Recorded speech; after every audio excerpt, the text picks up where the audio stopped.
Au moment où nous abordons le passage du jour, Exode chapitre 11, 1 à 13, 16, Dieu a commencé à se révéler à son peuple, au Pharaon et à l'Égypte, au travers de 9 plaies. Il a montré sa supériorité sur tous les faux dieux.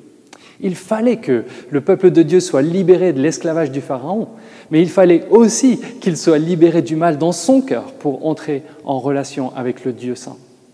C'est ce que l'Éternel annonce lors de l'institution de la première Pâque.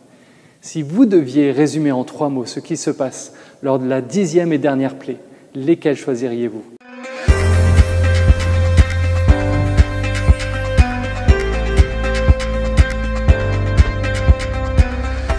Je vous suggère un échange, un repas et un engagement.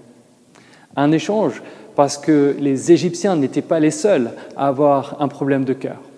Au-delà de la patience de Dieu, les Israélites étaient aussi coupables que tous les autres, mais fidèles à son alliance, Dieu manifeste sa grâce.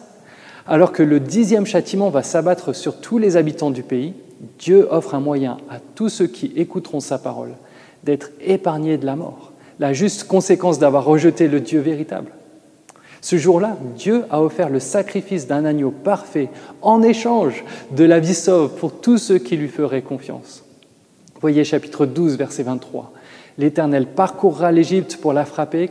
Quand il verra le sang sur le linteau et les 2 montants de vos portes, il passera par-dessus la porte et ne permettra pas au destructeur de pénétrer dans votre maison pour porter ses coups. Cette nuit-là, Dieu exerça son jugement, mais ce fut aussi la libération de son peuple grâce à un échange. Les Israélites libérés devaient partir et manger un repas, plus comme un pique-nique rapide qu'un festin à table. Ce repas indiquait la soudaineté, la radicalité du départ et le fait que les Israélites n'étaient pas arrivés à destination finale. Il fallait se mettre en route pour rencontrer l'Éternel personnellement et entrer dans une terre dans laquelle il ne manquera de rien. Le pain devait être sans levain pour se souvenir que nous sommes appelés à la rencontre de Dieu, le parfait, le juste et d'une immense bonté. Et enfin, un engagement. Dans chaque génération, chaque famille devait se poser la question, ce qui s'est passé lors de l'Exode, est-ce que nous continuons d'en voir la valeur pour nous ? Cet échange, ce repas et cet engagement devaient être commémorés chaque année, à chaque génération, jusqu'à ce que vienne l'agneau de Dieu qui ôte le péché du monde. En s'offrant à la croix, Jésus a fait l'échange suprême, sa vie parfaite, en échange de mes péchés, de vos péchés. Le croyez-vous ? Juste avant de donner sa vie à la croix pour notre libération, Jésus a aussi donné un nouveau sens au repas de l'Exode. Nous devons le prendre désormais en souvenir de lui, jusqu'à ce qu'il revienne.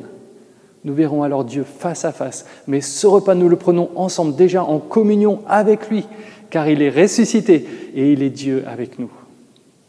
Si vous avez mis votre foi en Jésus et dans l'échange, pourquoi pas prendre un moment pour le remercier et redire votre engagement à sa suite maintenant ? Si vous vous demandez comment être libéré pour connaître l'Éternel, écoutez Jésus. Il a dit, si vous ne croyez pas que moi je suis, vous mourrez dans vos péchés. Mais un peu plus loin, si vous vous attachez à la parole que je vous ai annoncée, vous êtes vraiment mes disciples. Vous connaîtrez la vérité et la vérité fera de vous des hommes, des femmes libres. Que l'Éternel vous bénisse.